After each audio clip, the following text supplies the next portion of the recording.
So we're here with the legendary John Doerr. I don't think I need to explain to anyone who you are, but I was just thinking about the history of Kleiner Perkins, the history of you and your venture funding and mentoring is really the history of technology as we know it. It's starting with the birth of the PC, the dawn of the PC era and the chip era with your investments in Compaq and Lotus and Intuit on the software side. Then you had the dawning of the internet age with Netscape, the routing companies. There you had, of course, the next is the... Google and Amazon were Yes, of course, Google and Amazon. I was getting to the big ones, right? So the history of search with Google. You were the first investor and board member and coach, Amazon. Of course, the history of e-commerce, the history of mobility with Square and Nest. I mean, this is really kind of an amazing thing. And I didn't even mention Genentech in the history of biotech, which is another one. So I guess we'll get to what's next here. But this book, Measure What Matters, is really, in some ways, a compilation of how the companies with great ideas turned into the companies that actually executed in some ways. Sure, and the message there we've all seen. We see thousands of brilliant ideas. We get 3,000 business plans a year. But these innovators don't know how to execute. And so that's what sets all of you apart, that you're leading your businesses because you do know how to execute. Cliff, I like to think of this not as a business book, but as a handbook. And it has in it a dozen stories of how innovators, startups, nonprofits, large established companies that are trying to change their culture, how they very clearly take a system that I did not invent. Andy Grove invented this in the 70s, and they use it to get their teams focused, aligned, committed, tracking their progress, and then stretching for goals. Because the counterintuitive thing about this system is it's okay to fail. You write down what your goals are. You publish them so everyone internally can see them. You try very hard to get them aligned. And then at the end of a quarter, you grade them. And then you toss them aside. The grades are not used for bonuses or for promotions. They're used for a higher purpose, which is to get a collective commitment across your team or teams to what matters the most. So well, I remember something that Aaron Levy tells me. I love Aaron. He said, you know, John, at any given time, 30% of the people in an organization, probably Box included, but most organizations are working on the wrong thing. Yeah. The problem is we just don't know which ones. And so let's back up for a minute and just explain to those who don't know what OKRs are, what an OKR is. Great. So, OKR stands for objectives and key results. And I have a website I want to recommend to you called whatmatters.com, which has a classic video of Andy Grove, Professor Andy Grove, teaching what these are. Simply put, the objective is what we want to have accomplished, like we want to dominate the microprocessor market. And the key results are how we're going to get there. And the key results might be win a dozen new designs over Motorola. Really good key results are specific and time-bound, they're aggressive, they're realistic. Above all else, they're measurable and verifiable. Those are key results. And the objectives are more strategic and inspirational. They might be longer lived than the key results. And the two, of course, are connected, and they can change over time. Is that a good answer? Yeah, that's a great answer. And but one of your star students for this, Marissa Meyer at Google, said, if it doesn't have a number, it's not a key result. Right? That's right. So it has to be measurable, and you have to know at the end, yes or no. Did I achieve it or did I not achieve it? Correct. There's no middle ground. Right. There's a famous video that you point to where Andy Grove is talking about, in the early days, the difference between a milestone and a key result. Right.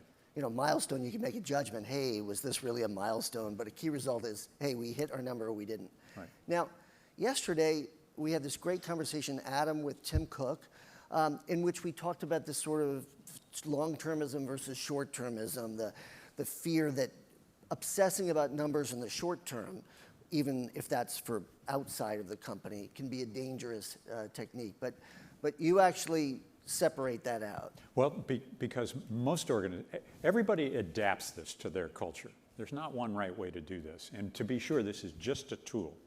It's not a silver bullet. It cannot substitute for strong culture or stronger leadership. Having said that, most organizations, when this is working well, will say, if I get to 70% of my goals, my objectives and key results, that's a good grade. If I get to all of them, if I have greens all the way, 100%, I was probably sandbagging. We weren't stretching quite far enough. So Larry Page, who wrote the preface to the book and who I consider to be the high priest of 10x goals, moonshots, he likes to say, I'd far rather have a team aim for Mars, which is almost impossible, and know that if we fall short, we'll get to the moon, than have people sandbag or be more conservative. So you truly have to have a risk-taking culture where it's okay to fail. Maybe you won't repeat the same mistakes, right? But that's the way you get, with measured goals, the best performance. So that is the challenge in this system and in this book. You talk a lot about the stretch goals, and you give great examples in Google, specifically with YouTube, and also with Sundar Pichai and Chrome, which are great. And I'd love you to talk a little bit about those. But then you also talk about the importance of having those goals be real and achievable. And so there's that middle ground that would be good if you explain. And if the goals are always unachievable, people will ignore them. And by the way, if the goals are all top-down, people are going to ignore them. I have a goal to be healthy. It's far better for me to decide I want to run a marathon than to have my doctor tell me to run a marathon. So the decoupling, the separation of the objectives, what we want to do, be healthy, from the key results, how we're going to get that done, I'm going to run a marathon, allows the individual contributor or team leader to choose from among the multiple right answers in business, the one to which they'll be most committed. And I think that's part of the magic. And so part of this, as you say, is transparency. You know, Google, for example, publishes the results of every Googler has their OKRs every quarter, and then they grade them, right, and then they post them. And the CEO, Sundar Pichai, stands up on a video cast in front of 70,000 employees and says, these were my objectives and key results for the quarter. Yeah. Here, by the way, were those for the whole company. Here are our grades. And if the CEO or the leader of the business unit doesn't commit, the system's sure to fail.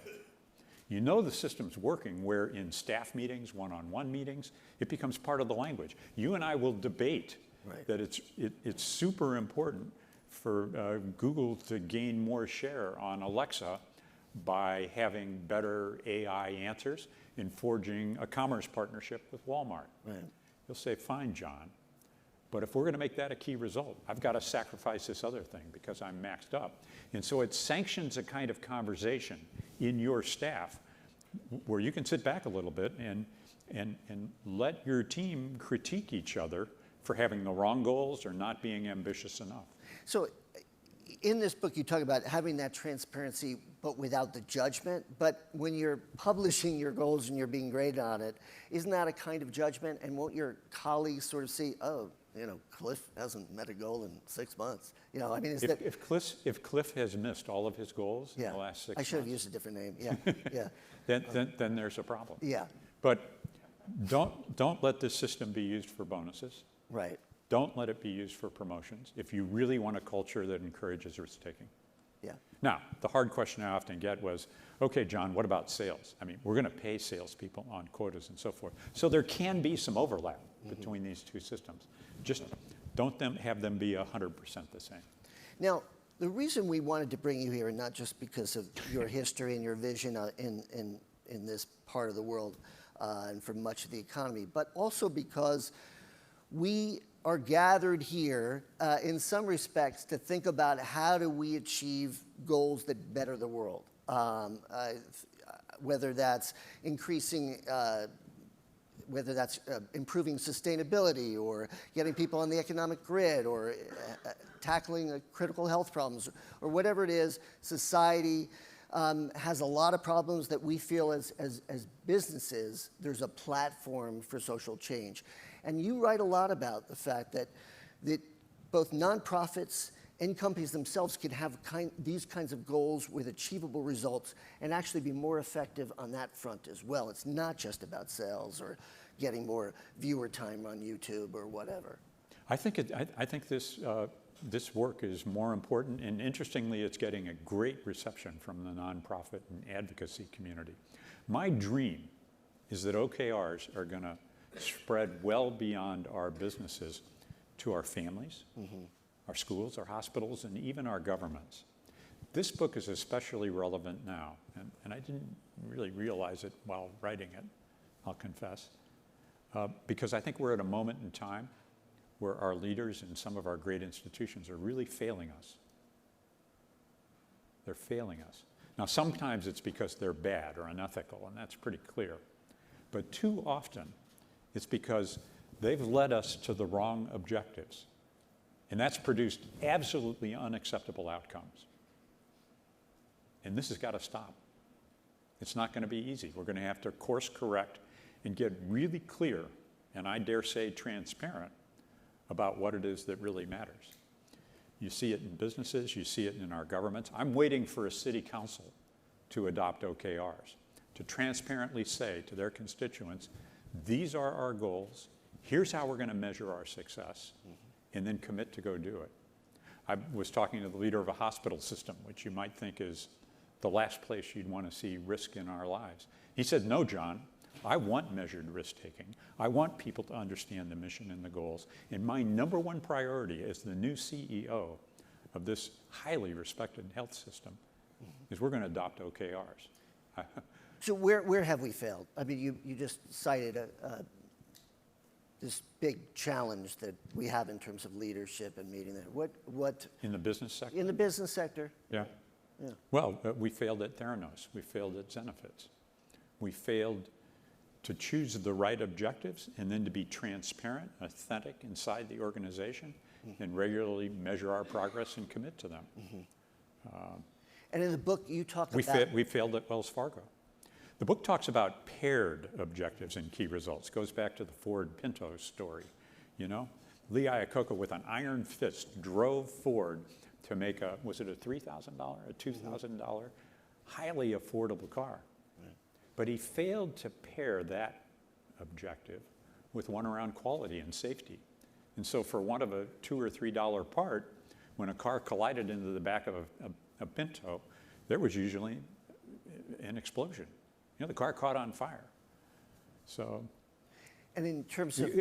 It's not just having a goal-setting system. It's which goals you choose that matter the most. And I dare say why you choose those goals.